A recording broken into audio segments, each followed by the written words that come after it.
Hello friends, welcome to more creative. दोस्तों, आज दिनांक 22 दिन गुरुवार है, वही हिंदी महीना पौष और कृष्ण पक्ष की 14वीं है। तो चलिए शुरू करते हैं आज की बड़ी खबरें। यदि आपको खबरें पसंद आए तो वीडियो को लाइक जरूर करिएगा और आप हमें प्रदेश के किस जिले से देख रहे हैं कमेंट बॉक्स में जरूर बताइएगा।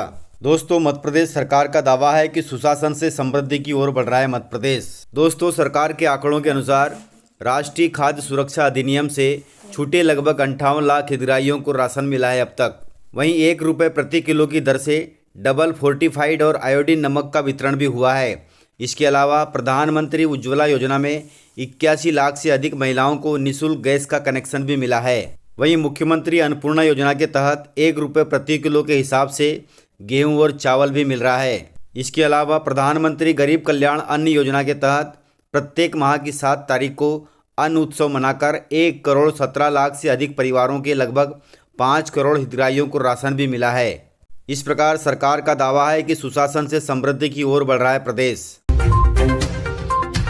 दोस्तों, शिवराज सरकार ने 748 करोड़ रुपए की 6 महत्वपूर्ण परियोजनाओं को स्वीकृति दी है, जिसके तहत किसान तथा आम जनता को मिलेगा बड़ा लाभ। दोस्तों, मध्य प्रदेश में विकास कार्य को समय सीमा में पूरा करने के निर्देश देने के साथ साथ अब सीएम शिवराज सिंह चौहान द्वारा परियोजनाओं के कार्य तय सीमा और गुणवत्तापूर्ण पूरा करने के निर्देश भी दिए गए हैं। दोस्तों, सीएम शिवराज सिंह चौहान द्वारा जल संसाधन विभाग की 6 परियोजनाओं की स्वीकृति दी गई है। इसके लिए 38,470 हेक्टेयर क्षेत्र में सिंचाई वृद्धि होगी। दोस्तों, प्रदेश के उज्जैन महतपुर तहसील की क्षिप्रा नदी पर प्रस्तावित हरबाखेड़ी बैराज माइक्रो सिंचाई परियोजना को स्वीकृति मिली है।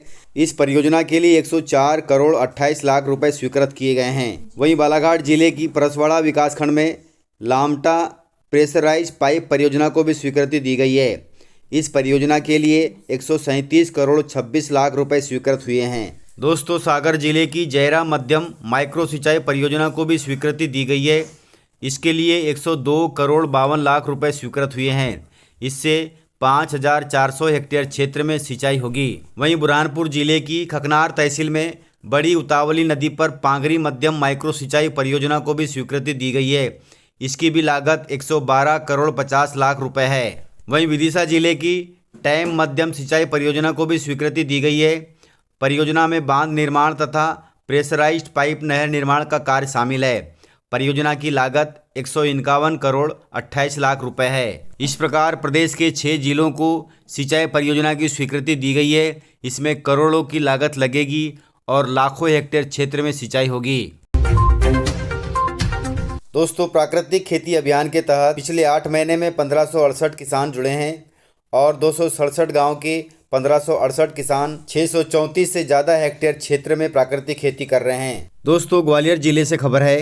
ग्वालियर जिले में रासायनिक उर्वरक के अत्यधिक उपयोग से खेत की मिट्टी, पैदा होने वाली फसल और ज़मीन का पानी बड़ी रफ्तार से दूषित हो रहा है। किसानों ने यदि खेती का पैटर्न नहीं बदला तो अगले कुछ साल बाद उत्पादन और किसान दोनों पर इसका असर पड़ेगा। हालांकि रासायनिक खेती का प्रभाव ग्वालियर में ही नहीं पूरे प्रदेश में पड़ेगा। दोस्तों, दूसरी तरफ कृषि विभाग किसानों को विकल्प के तौर पर प्राकृतिक खेती के टिप्स दे रहा है, पर इस पैटर्न में मेहनत ज़्यादा और तत्काल फायदा कम है, इसलिए किसान उत्साहित नहीं हैं। इस पर ग्वालियर कलेक्टर ने कृषि विभाग को सुझाव दिया है कि वे किसान के खेत में जाकर सरकारी खर्च पर उन्हें प्रैक्टिकल कराएं। इसके बाद ही किसान कुछ बदलाव की स्थिति में आएंगे। और बिल्कुल सही बात है, तत्काल मुनाफा कम होने से किसान इस प्राकृतिक खेती में रुचि नहीं ले रहे हैं। प्राकृतिक खेती को यदि आगे बढ़ाना है तो कलेक्टर साहब के इस सुझाव को पूरे प्रदेश में लागू करना होगा। दोस्तों, मध्य प्रदेश में 7वें दिन भी जारी है संविदा स्वास्थ्य कर्मियों की हड़ताल। दोस्तों, अपनी 2 सूत्री मांगों को लेकर 15 दिसंबर से हड़ताल पर बैठे संविदा स्वास्थ्य कर्मियों ने आज 7वें दिन अनूठे अंदाज में विरोध प्रदर्शन किया। धरने पर बैठे कर्मियों ने धरना स्थल पर आधी रोटी बनाई और यह रोटी धरना स्थल पर ही खाई। दोस्तों, उन्होंने शासन को अपना उद्देश्य बताया कि 1/4 सैलरी में कैसे गुजारा कर रहे हैं वे ही जानते हैं।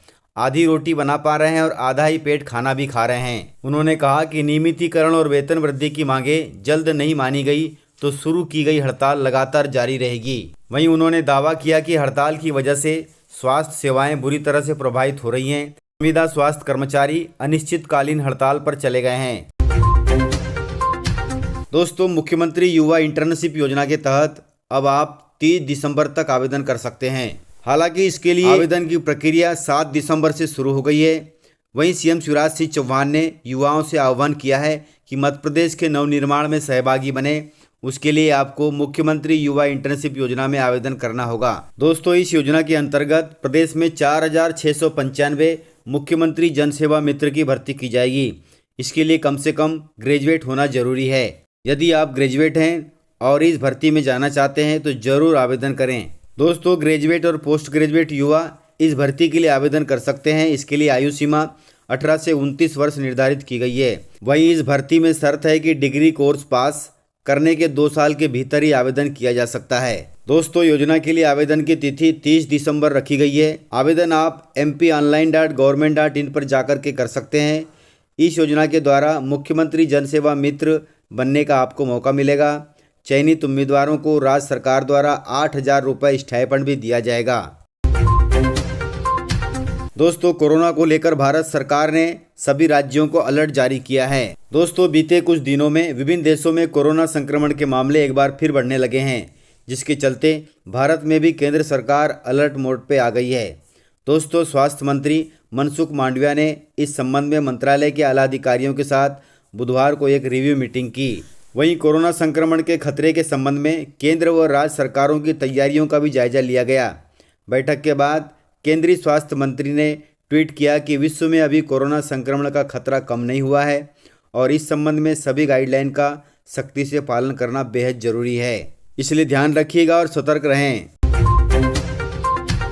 दोस्तों, विधानसभा में शीतकालीन सत्र के दौरान अविश्वास प्रस्ताव पर नरोत्तम मिश्रा जी ने कांग्रेस पर बोला है तीखा हमला। दोस्तों, अविश्वास प्रस्ताव पर सत्ता पक्ष की ओर से शुरुआत करते हुए गृह मंत्री डॉक्टर नरोत्तम मिश्रा जी ने कमलनाथ के नेतृत्व में 1.5 साल रही कांग्रेस पर जमकर हमला बोला।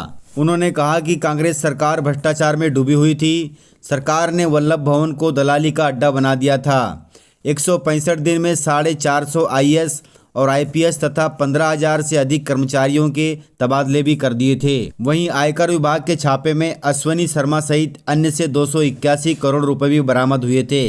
वहीं गृह मंत्री डॉक्टर नरोत्तम मिश्रा ने कमलनाथ सरकार पर हमला बोलते हुए कहा कि भोपाल में जब बच्चे बड़े तालाब में डूब रहे थे तब मुख्यमंत्री मंत्रालय में बैठे थे, एक भी व्यक्ति उनकी संवेदना लेने के लिए नहीं गया। वहीं उन्होंने कहा कि कर्ज माफी को लेकर कमलनाथ जी बात करते हैं, लेकिन किसी भी किसान का 2 लाख रुपए का कर्ज माफ नहीं हुआ है।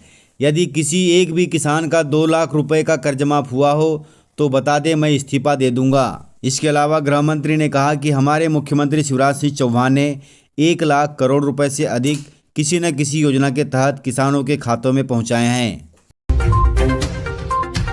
दोस्तों, शाहरुख खान की फिल्म पठान कंट्रोवर्सी में अब संतों की भी एंट्री हो गई है। संतों ने कहा कि भगवा रंग में अश्लीलता बर्दाश्त नहीं होगी, गाना हटाएं नहीं तो सड़कों पर उतरेंगे हम। दोस्तों, संतों ने मध्य प्रदेश में फिल्म को बैन करने की मांग उठाई है। महंत अनिलानंद उदासीन ने कहा कि मूवी में अश्लीलता से हमें कोई लेना देना नहीं है, हमें आपत्ति भगवा रंग को लेकर है। वैसे इस फिल्म को लेकर के पूरे मध्य प्रदेश में अब हल्ला बोल शुरू हो गया है।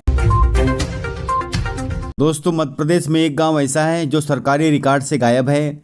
वहां के लोगों को नहीं मिल रहा है योजनाओं का लाभ, न राशन मिल रहा है, न बच्चों की ID तक भी नहीं बनी है। दोस्तों, गुना जिले का उदयपुरा गांव आज अपने वजूद के लिए लड़ रहा है।